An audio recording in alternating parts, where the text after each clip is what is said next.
Hello and welcome back to our coverage of the Cambridge Latin course. This time I'll be covering stage 4 grammar, in which we'll be doing conjugated verbs. So yeah, let's go. So far in your progression you should have seen some sentences like this. So Ancilla ambulat, the slave girl walks. Mercator sedet, the merchant sits. And finally servus currit, the slave runs. So if you notice, in each sentence you have a noun and a verb. So in the first sentence, your noun is Ancilla, meaning the slave girl, and your verb is ambulat, meaning walks. In the second sentence, your noun is servus, meaning the slave, and your verb is currit, meaning runs.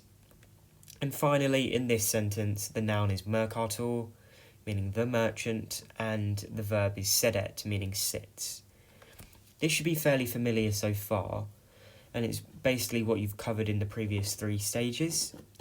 So moving on to what we're covering in stage 4 is mainly these 2 pronouns, ego and tu.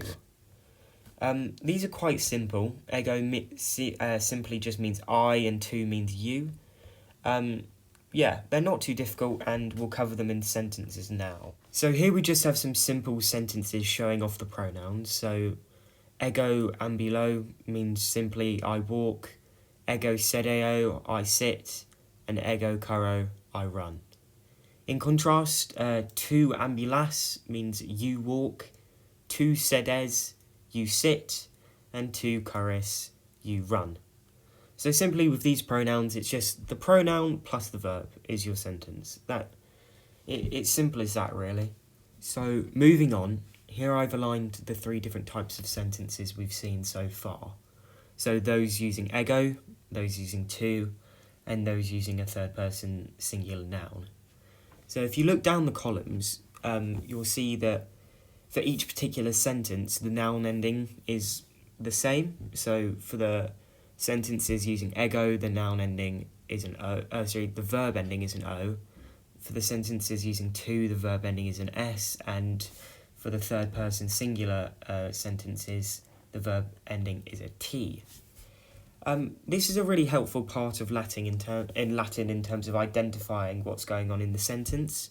So what you guys will have seen so far, the verb stem plus an O ending means I, so would be paired with ego, and the verb stem plus an S ending means you, and a verb stem plus a T ending either means he, she, or it, or indicates a third person singular noun.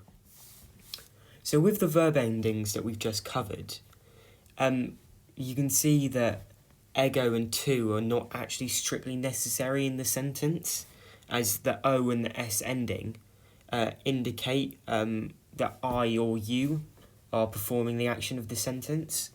This means that ego ambulo and ambulo have the exact same meaning, both meaning simply I walk, and the same with tu sedes and sedes, they simply just mean the same thing, meaning you sit.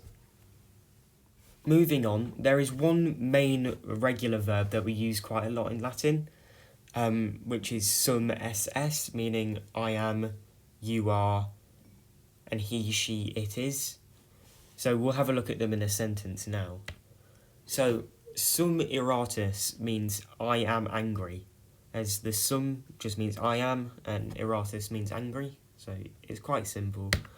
S iratus means you are angry. And finally, servus es iratus means the slave is angry.